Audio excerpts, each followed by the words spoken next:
Bonjour et bienvenue à Paroles d'ici et d'ailleurs, un podcast qui s'adresse au grand public pour ouvrir les dialogues sur un sujet puissant, l'immigration. Je m'appelle Olivia Gomez et j'ai voulu créer un espace où l'on pourra converser et écouter les paroles des personnes issues de la diversité. Nous aurons la possibilité d'échanger avec des immigrants qui aujourd'hui sont devenus des citoyens canadiens ou des résidents permanents et qui nous exposeront leur parcours, leurs défis et leurs joies vécues durant cette période d'adaptation. Ces immigrants, aujourd'hui, ce sont des personnes qui occupent une place importante dans notre société. Ils sont une source d'inspiration et ils aident, d'une façon ou d'une autre, à créer un monde meilleur. Bonjour et bienvenue à Paroles d'ici et d'ailleurs pour cet épisode « Outiller la relève artistique ». Aujourd'hui, je reçois Alexis Simoneau, originaire de la France. Alexis découvre la danse à 17 ans, au Centre international de danse de Cannes. Un an plus tard, il est reçu au concours d'entrée du Conservatoire national supérieur de musique et danse de Paris, d'où il sort diplômé. C'est à Paris qu'il travaille avec des grands noms de la danse, notamment l'Opéra de Paris et Europa Danse. En 2001, il intègre les Grands Ballets canadiens de Montréal et en 2003, il est engagé au Grand Théâtre de la Scala de Milan avant de s'engager dans une carrière comme professeur. Il a commencé au Conservatoire de danse de Montréal sous la direction artistique d'Alexandre Sellier et il est apparu comme danseur principal au sein de la compagnie Ballet Ouest. C'est à la fin de l'année 2004 qu'Alexis crée la compagnie du Ballet métropolitain de Montréal et en 2008, il poursuit sa démarche et fonde l'Académie du Ballet métropolitain. Bonjour Alexis, comment ça va? Bonjour, je vais bien, merci. Merci d'avoir accepté cette invitation, Alexis. En fait, cette fois-ci, je vais connaître tes origines, ton histoire, mais j'aimerais surtout que tu nous partages les comment tu as bâti ton école. Je pense qu'en tant que nouveau arrivant au Québec, dans ton cas, ça fait plusieurs années que tu es ici, mais ça reste que les processus de bâtir soit une école ou un commerce ou autre est toute une aventure en soi. Mais aussi, je crois que c'est quelque chose d'être fier. Donc, je me suis dit que ton histoire pourrait peut-être motiver d'autres personnes, peut-être les outiller. Et donc, voilà. Mais Alexis, voudrais-tu te présenter au public? Alors bonjour, oui, donc je suis originaire de France. Ça va faire maintenant presque 20 ans que je suis au Canada, au Québec. Et donc, comme tu le disais, j'ai fondé l'Académie du Ballet métropolitain. Cela fait maintenant 12 ans. Mais Alexis, je suis curieuse parce que tu as été formé en France. Pourquoi ne pas fonder une académie dans ta terre natale et pourquoi le faire plutôt ici au Québec? Ça a été beaucoup de circonstances en fait. Je suis venu au Québec pour les vacances. Okay. Et donc je finissais le conservatoire et j'ai eu quelques contrats en France. Donc j'étais engagé à l'Opéra de Bordeaux et au Jeune Ballet de France. Et je suis arrivé donc à Montréal pour les vacances et j'ai décidé de prendre des cours avec la compagnie pour rester en forme.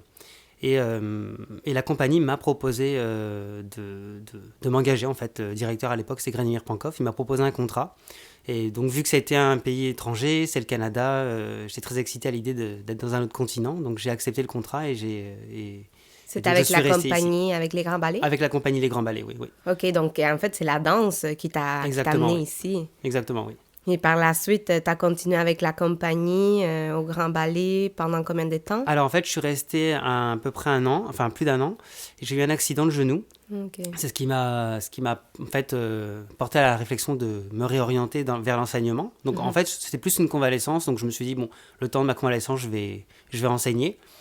Et puis j'ai vraiment pris goût à l'enseignement et du coup, je me suis allé plus dans cette voie-là, quoi. Et puis, qu'est-ce que t'as charmé des Canada quand t'es venu ici la première fois du Québec? Le côté très, très chaleureux des gens, en fait, et justement ce côté très, moins protocole, moins hiérarchique qu'on peut avoir en France, surtout dans la danse, parce qu'en danse, si on vient pas de telle école, de telle compagnie, c'est très difficile de créer quelque chose, de faire quelque chose, alors qu'au Québec, c'est beaucoup plus facile.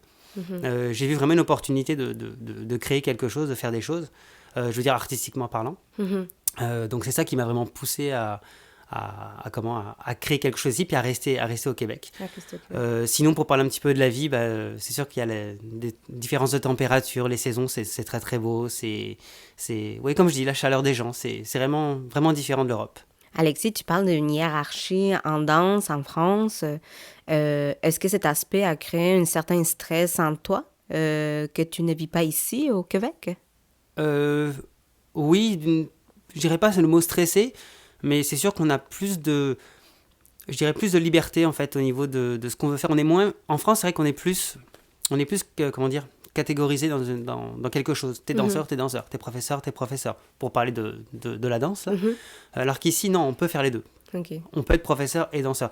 Il y a une ouverture d'esprit, je pense, qui est beaucoup plus large qu'en Europe, qui plaît beaucoup en fait aux Européens. C'est pour ça qu'il y a beaucoup de Français qui veulent s'installer au Québec. Enfin, je pense. J'aime ça ton point.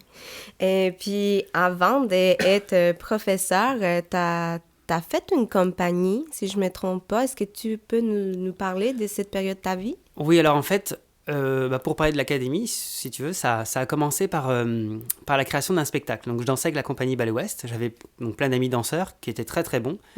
Et je trouvais ça dommage qu'ils se retrouvent en fait à devoir travailler dans des bars, devoir travailler dans des magasins, alors qu'ils étaient danseurs. Donc je trouvais que c'était une perte de temps pour eux.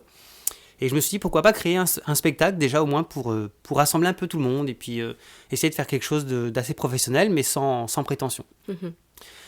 Et puis de fil en aiguille, le projet a grossi. Donc j'ai commencé à faire des auditions, parce qu'il nous fallait un corps de ballet. Et je commençais à voir quelques personnes, et puis juste des gens que je connaissais. Et en fin de compte, non, j'ai eu beaucoup de monde, même des gens qui venaient un peu partout dans le Canada, car on voulait présenter trois extraits de ballet. Donc, extrait du Lac des Cygnes, extrait de Don Quichotte et de La Bayadère, qui sont trois grandes œuvres classiques, ouais, c'est ça. Et je pense que les gens ont été charmés par le fait de pouvoir danser ça, d'avoir l'opportunité de danser ces rôles-là. Parce que vraiment, ce sont que les grosses compagnies comme le Ballet National, l'Opéra de Paris, le Kirov en Russie. C'est que des compagnies comme ça qui vont interpréter ces ballets-là. Et le fait qu'un petit projet permettait à ces danseurs d'accéder à ça, ça fait venir du monde. Et donc, du coup, d'un petit projet, c'est devenu un peu plus gros. Et puis, moi, avec mes partenaires, mes amis, on me disait, il faudrait des costumes maintenant, il faudrait des choses qui soient plus à la hauteur, il faudrait louer un théâtre. Donc, on a loué le théâtre Outremont. Et puis, voilà, puis de là est né le ballet métropolitain. À la suite du spectacle, donc, ça a eu beaucoup de succès parce que j'en ai entendu parler dans tout le Canada. Enfin, j'ai des gens de Vancouver, de Toronto qui sont venus, qui m'ont appelé, qui m'ont écrit des emails pour me féliciter du projet, comme quoi c'était vraiment quelque chose qu'ils avaient vraiment adoré. On a même été invités à des festivals. Bon, malheureusement, on n'a pas pu les faire faute de moyens et puis parce qu'on commençait vraiment. C'était pas une compagnie, c'était un petit projet. Est-ce que tu as eu des aides gouvernementales ou non, des c'est subventions vraiment, quelconques? C'était vraiment avec mon argent, en fait. Donc, les danseurs n'étaient pas payés, c'était vraiment quelque chose de bénévole.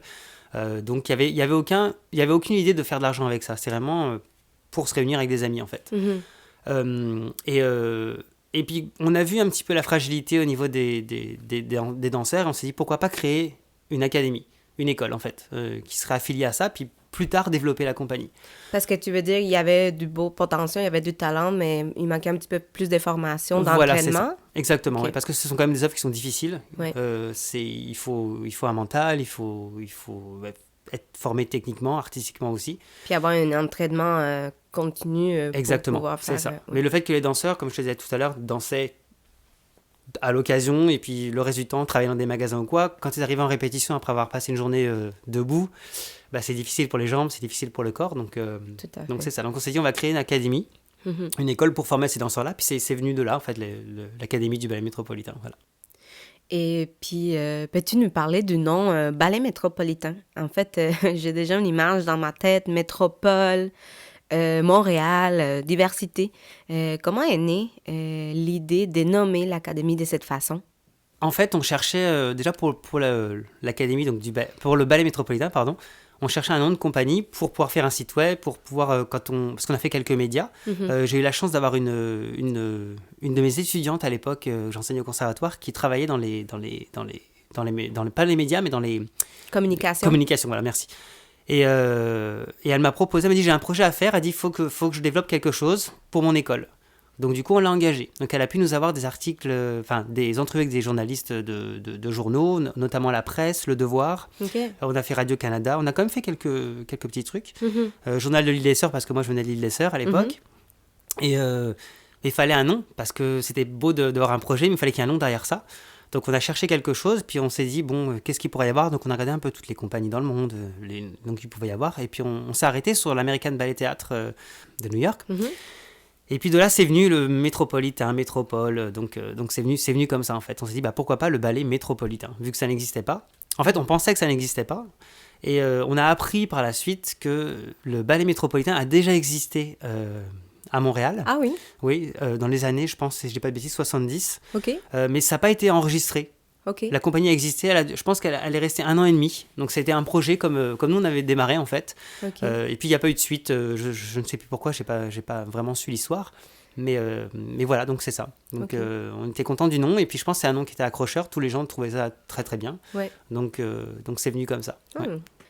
Puis, peux-tu nous dire les processus de créer cette académie? Parce que, bon, c'est facile de dire je vais créer une école, mais il y a sûrement des défis à surmonter, dont trouver un local, trouver du financement. Alors, j'aimerais t'attendre là-dessus. Peut-être que ton expérience peut donner des outils à d'autres personnes qui veulent aussi créer un espace, soit pour danser ou autre, puis qui arrivent ici au Québec et qui ne savent pas comment commencer. En fait, ça nous a pris, déjà, comme tu dis, il fallait déjà trouver un local. Donc ça nous a pris 3 ans pour trouver un local adéquat. Parce que le problème des constructions à Montréal, c'est qu'il y a des colonnes de soutien qui se trouvent tous les 20 pieds. Donc ça limitait l'espace, et quand je dis 20 pieds, des fois c'était 15 pieds, et c'est des colonnes très très grosses. Donc c'était difficile de trouver un local pas cher avec un espace ouvert. Donc j'ai rencontré des agents immobiliers pour faire des recherches un petit peu, et à chaque fois ils m'amenaient dans des locaux qui il y avait des colonnes comme je disais, tous les 15-20 pieds, donc c'était impossible de faire un studio là-dedans. Et puis un jour j'ai vu Métro Frontenac, un local, donc j'appelle le propriétaire, il me dit non, il n'y a pas de colonne. Je fais écoutez, ça fait plusieurs fois que je visite des locaux et on me dit toujours qu'il n'y a pas de colonne. Puis quand j'arrive, je suis toujours surpris, il y a des colonnes, donc je voudrais vraiment que vous me dites la vérité. Et le monsieur me dit écoutez, j'ai été musicien à l'Opéra de Nice, je suis sorti avec des danseuses, donc je sais très bien de ce que vous cherchez. Si je vous dis qu'il n'y a pas de colonne, c'est qu'il n'y a pas de colonne, venez voir le local. Je suis venu voir le local, ça a été un coup de foudre. Bon, c'était vraiment dans un piteux état, mais c'était le coup de foudre, puis j'ai vu vraiment le potentiel. Donc mon ami Erwan qui est venu avec moi pour visiter le local avec moi, pour voir un peu parce que lui s'occupait plus de tout ce qui était finance. OK. Et il m'a dit non, effectivement, il y a du potentiel. Il y a du potentiel, c'est pas mal. Donc on a pris un bail avec ce monsieur-là pendant 5 ans. Et on a ouvert l'académie, donc on a fait la promotion, on a commencé à en parler un petit peu, on a fait de la publicité, on a fait un site web. Enfin, on avait déjà le site web Ballet Métropolitain, mais on l'a réactualisé pour en faire un site web pour l'école. Oui. Et puis j'avais déjà une clientèle, donc des élèves qui me suivaient. J'en ai pas spécialement parlé plus que ça, mais ça fait que les gens m'ont suivi. Donc j'avais déjà un petit groupe quand même de personnes. Et puis entre-temps, le temps des rénovations, j'ai enseigné au Studio Biz. Okay. Et là, j'ai été rechercher une autre clientèle, des gens qui m'ont suivi. Ok, oh, wow. Donc ça s'est fait vraiment progressivement. Puis au départ, c'était une école récréative. Et on a ouvert le Danse-Études en 2012. 2012, oui. Ouais. En 2012, on a ouvert le Danse-Études, oui. Puis, en t'entendant parler de l'école, aujourd'hui, on vit une situation très difficile à cause de la pandémie. Comment tu te trouves, comment tu te sens quand on doit fermer les écoles de danse? Et là, ça va faire un long temps parce que ça a commencé au mois de mars, il y a une réouverture, puis aujourd'hui, c'est encore fermé. Comment tu trouves cette période de temps? On se sent impuissant, on se sent les mains liées parce qu'on est vraiment bloqué. La chance que j'ai, c'est d'avoir une très belle clientèle et de vraiment des élèves super, donc qui me suivent par Zoom, donc qui ont accepté de continuer leur formation par Zoom. C'est sûr que c'est pas l'idéal, mais bon, on n'a pas vraiment le choix. Au niveau du Danse-Études, c'est un petit peu plus compliqué. On essaye de les prendre un par un, vu qu'on a un petit groupe, donc c'est quand même facile à gérer. Mais c'est sûr que non, effectivement, c'est pas quelque chose de facile. C'est que là, ça fait déjà depuis le mois de mars. Donc on espère qu'au mois de janvier, ça va débloquer un petit peu, puis ça va pouvoir réouvrir tranquillement. On a eu une petite période pendant l'été, là on a pu quand même rouvrir. Donc vu qu'on avait les classes limitées, ça s'est quand même rempli très très vite. Que tout le monde voulait retourner en studio, donc ça c'est ça. Mais je pense qu'on sent vraiment le fait que les gens... parce que l'académie, c'est sûr, c'est une école, mais c'est un peu plus que ça, je pense, pour nos élèves. C'est un peu comme une deuxième maison, puis comme tu le disais toi-même, tu sais, tu l'as vécu, c'est une famille. Et j'ai des élèves, écoute, ça fait presque 20 ans que je les ai, là, ça va faire 18 ans, et qui m'ont toujours suivi. Et pour eux, c'est important, l'académie. Je veux dire, même si c'est par Zoom, ils vont le faire juste pour me soutenir, même si je sais que c'est pas l'idéal pour eux, puis que c'est pas forcément ce qu'ils aiment, mais juste pour dire, ok, on est avec vous, on veut que l'académie continue, puis on croit à sa réouverture, entre guillemets, là. Ouais. Donc c'est ça, oui. Oui, parce que oui, c'est sûr, c'est l'académie, c'est la danse, c'est la formation, mais plus que ça aussi, il y a un côté familial qui aide énormément aujourd'hui en cette période parce qu'on parle d'une santé physique, mais la santé mentale est très, très importante. Exactement. Donc, je pense que tu contribues aussi dans cette société au Québec d'aider ces gens à bouger, à changer leurs pensées, puis à penser à d'autres choses pour nourrir leur esprit, si on c'est peut vrai, le dire. Oui. C'est vrai, oui. Est-ce que tu as des élèves aussi qui sont en France, qui te suivent en Oui, cours? absolument, oui. Genre, j'ai des élèves qui sont en France, j'en ai qui sont au Japon, j'en ai qui sont au Mexique, Wow. qui me suivent là actuellement par les cours Zoom. Et eux, justement, entre guillemets, ils aiment ça parce que ça leur permet de rester un petit peu avec nous. Alors qu'avant, quand il n'y avait pas les cours par Zoom, c'est sûr qu'ils étaient complètement coupés. Donc là, ça permet de garder un lien. Et je pense que même après la pandémie, on va quand même garder un peu ce côté Zoom et peut-être en faire un par mois, juste pour toujours garder le lien avec mes anciens élèves qui sont dans différents pays du monde. Ouais. Oui.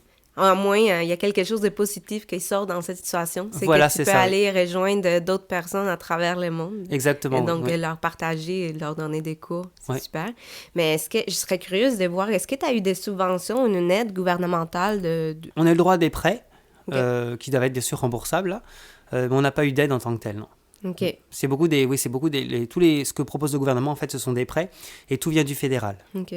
Puis comment vous faites pour soutenir l'académie financièrement? C'est difficile. C'est difficile, mais bon, pour l'instant, on tient encore le coup. C'est sûr que si ça continue à être aussi long, il va falloir qu'on trouve une solution. Ouais. Mais bon, les cours par Zoom, ça aide un petit peu, ça soutient un petit peu. Je sais que pour mes études, parce qu'on a dû couper dans les tarifs, donc moi j'ai proposé à beaucoup de parents, écoutez, le mois de décembre par exemple, on ne vous le charge pas. Et beaucoup de parents m'ont dit non, on tient à que vous le preniez parce que c'est pas votre faute, c'est pas de votre ressort. Et puis on croit en l'académie avec ce que vous faites avec nos enfants, donc on veut vous soutenir. Donc c'est là qu'on voit vraiment qu'on a, comme je disais tout à l'heure, des gens vraiment formidables qui sont à l'école. Tout à fait. Oui. Puis, on parlait, pas en entrevue, mais je parlais avec toi, puis tu disais que ça aussi, ça t'a amené une réflexion par rapport à l'académie et donc des nouveaux projets. Oui. Est-ce que tu peux nous dire à peu près qu'est-ce qui arrive de nouveau, si on peut le dire? Oui, c'est sûr qu'on a comme idée de développer l'académie, surtout le danse-études, le sport-études, d'aller un peu plus vers le côté professionnel, c'est-à-dire peut-être d'ouvrir des cours pour les pros, parce que ça aussi, j'ai vu que beaucoup de cours professionnels sont coupés dû au nombre de personnes. Et j'ai entendu dire qu'il y avait beaucoup de demandes. Mm-hmm. Donc j'ai déjà enseigné pour les professionnels avant, mais bon, avec le danse-études, les cours loisirs, ça faisait vraiment des grosses journées. Mais là, je pense que ça va être l'occasion de réouvrir des cours professionnels et puis de recréer un petit peu un lien. Mm-hmm. Et puis peut-être, pourquoi pas, si tout se passe bien dans le futur, de rouvrir une jeune compagnie, un jeune ballet. Ça, c'est un projet qu'on a depuis un petit moment. Ça serait intéressant parce que, comme tu dis, il y a tellement de danseurs ici à Montréal puis qui ont de belles qualités que ça pourrait leur permettre de faire la danse et ne pas réorienter sa carrière parce qu'il y a beaucoup de gens aussi qui doivent arrêter. Absolument, vu les situations... non, c'est ça. Dommage. Ouais. Mais c'est vrai qu'actuellement, bon, moi, c'est ce genre de réflexion, je pense que les gens vont plutôt reculer en se disant on voit ce qui se passe actuellement. Donc, si jamais il y avait une autre pandémie qui revenait plus tard, le milieu des arts est quand même très touché par ça. Donc, c'est un risque à prendre.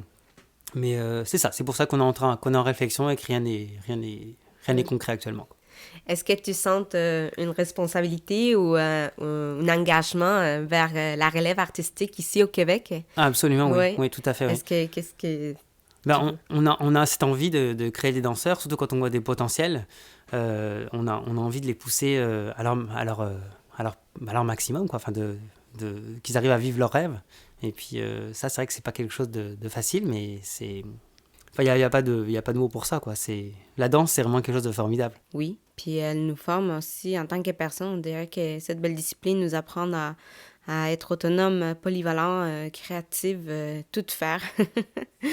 Puis d'ailleurs, en parlant des polyvalences, tu fais aussi des costumes. Est-ce que tu savais déjà faire des tutus ou est-ce que tu as appris ici à les faire? Non, je me suis formé ici.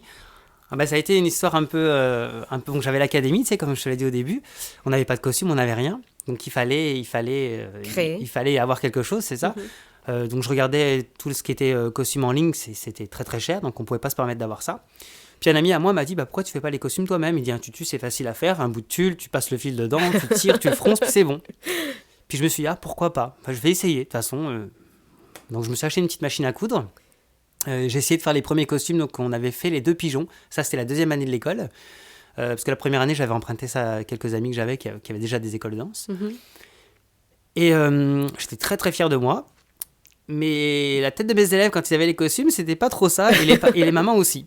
Et là, j'avais 2 mamans donc, qui ont regardé ça, puis qui m'ont dit, qui n'osaient pas trop me dire, mais qui m'ont dit, Alexis, on va t'aider. On va essayer de rattraper un peu le coup. Parce qu'en fait, les jupes n'étaient pas droites du tout. Enfin, c'était un peu catastrophique. Ouais. Mais moi, j'étais tellement fier de ce que j'avais fait que je voyais pas le problème. Je me disais, ça ressemble à un costume, donc c'est déjà bien.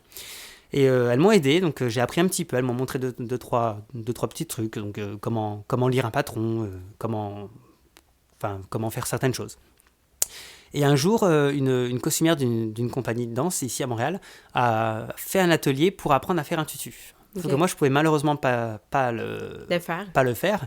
Donc je l'ai offert à une de mes mamans qui m'aidait. Et cette maman a eu la piqûre et elle a vraiment adoré ça. Et elle m'a appris en fait. Et j'ai appris comme ça en fait à travers cette maman à qui je dois tout au niveau des costumes. C'est elle qui m'a vraiment, elle s'appelle Tracy. Mm-hmm. C'est elle qui m'a vraiment tout appris. Elle avait pour elle, c'était plus que faire des costumes, c'était... un engagement. Ah, c'est un engagement.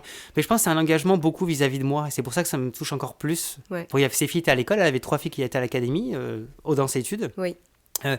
Mais c'était au-delà de ça. Et donc, c'est sûr que c'est ça, c'est vraiment quelque chose de beau. De beau, ouais. C'est plus fort que juste un contrat pour son école de danse, pour ses enfants. C'était vraiment... je pense elle a découvert aussi une passion à travers ça. Oui. Ouais.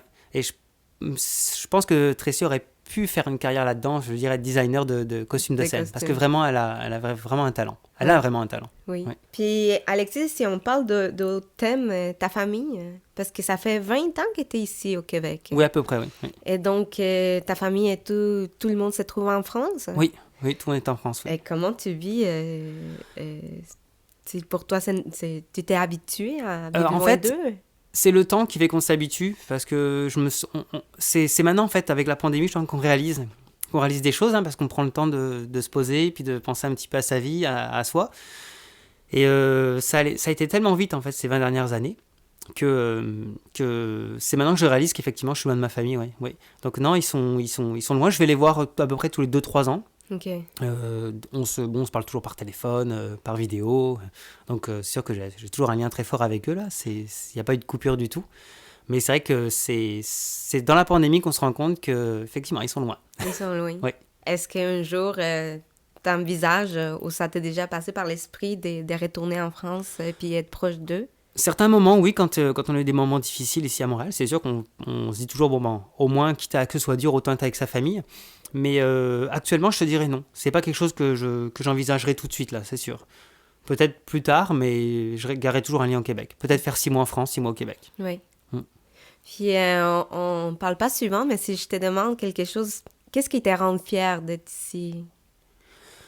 C'est sûr l'académie, parce que j'ai accompli quelque chose j'ai accompli quelque chose de concret, et puis je continue de l'accomplir avec mes élèves, donc de les former chaque jour, de pouvoir créer, de pouvoir faire des costumes pour eux, de pouvoir monter des spectacles, de voir leur évolution, ce qu'ils font, même s'ils finissent pas forcément danseurs, mais que la danse leur a apporté quelque chose dans la vie. Tout à fait. Donc ça, c'est important. Oui, parce que c'est vrai que la danse... ça nous forme même dès un très jeune âge, avoir une discipline, avoir une passion. Et donc, parfois, même si on n'est pas de danseur, on se forme en tant que personne. La danse, pour moi, c'est quelque chose de... Ça fait partie de l'éducation, c'est très fort. Ouais. Est-ce que tu aimerais peut-être que toutes les écoles aient un programme en danse? Je parle des écoles, mettons la commission scolaire à Montréal, qui ait vraiment une formation qui se fait en danse pour tous. Ce serait formidable, ça, ouais. Ce serait formidable. Parce que la danse, c'est... Est-ce que tu le vois envisageable? Pourquoi pas, oui. Pourquoi pas, effectivement, oui. C'est vrai que ce serait un très beau projet. Je sais moi, en France, quand j'étais plus jeune, j'avais des cours de danse à l'école. Bon, pas forcément du ballet, mais on touchait un petit peu à tout. Et je me souviens d'ailleurs j'étais en primaire, vraiment les débuts primaires, l'équivalent peut-être ici du première ou deuxième primaire, et on a eu un cours de danse africaine, et ça m'a marqué parce que je m'en souviens encore, donc je veux dire, je revois encore le professeur avec tous ses accessoires et tout, c'était vraiment, vraiment super avec les tam-tams et tout, c'est vraiment formidable. Parce que je trouve qu'au niveau de l'éveil d'un enfant, la danse, c'est rien de mieux. On apprend l'espace, on apprend son corps, on apprend la musique, on apprend les émotions.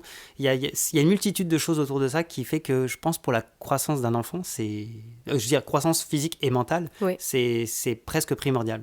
Tout à fait. Puis Alexis, si tu avais un mot à dire à tous, à les publics, à les immigrantes aussi, à nous tous, je sais que la question est très large, mais si on parle plus d'immigration, qu'est-ce que tu voudrais nous dire? Peut-être de ne pas avoir peur d'essayer d'y aller. De toute façon, on ne peut que s'enrichir d'immigrer dans un pays. Oui. Oui. Je pense que c'est ça, on découvre des cultures, on découvre une richesse différente, on découvre d'autres personnes. Je pense qu'il faut pas hésiter. C'est ça. Sans oublier ses valeurs, sans oublier ses racines. Sans oublier son identité. Son identité, exactement. Mais c'est très enrichissant, oui. Et c'est que j'ai souvent pensé, si j'avais pas la danse, qu'est-ce que j'aurais fait? Et il y a des jours, je me dis, surtout quand je vois la misère dans le monde et tout ce qui se passe, pourquoi pas aller dans un pays justement comme en Afrique ou en Inde où il y a beaucoup de pauvreté, puis aider ces gens-là? Parce que je pense qu'il y a tellement de richesses à aller chercher, à découvrir que... Oui, mais déjà, je pense que tu en fais beaucoup aussi ici. Tu es une personne très empathique, très à l'écoute. Puis en plus, en faisant une formation des élèves, même si c'est une personne, 2, 3, mais tu es là aussi pour nous tous. Puis ça, c'est vraiment gentil. Mais écoute, tu sais que ça m'a toujours fait plaisir. Et puis effectivement, tous mes élèves, là, ils me tiennent tous à cœur, quoi, vraiment. C'est ma famille aussi. Mais merci beaucoup, Alexis. Merci, donc, Olivia. tu nous disais, si on veut suivre l'Académie, on peut le faire aussi sur Facebook? Oui, absolument, oui. Académie du Ballet Métropolitain. OK, voilà. C'est parfait. Et donc, je te remercie beaucoup pour ta visite aujourd'hui. Merci beaucoup de m'avoir invité. Et aussi, un grand merci à Juliette Amia pour sa contribution vers ce projet. C'est très apprécié. Et puis aussi, j'invite le public à nous donner des commentaires. Vous pouvez toujours nous écrire à Parole d'ici et d'ailleurs, tout ensemble, à commercialgmail.com. Ou sinon, je vous invite fortement à nous suivre sur les réseaux, donc Instagram et Facebook, à Parole d'ici et d'ailleurs. C'était un grand plaisir, puis on se dit à très bientôt.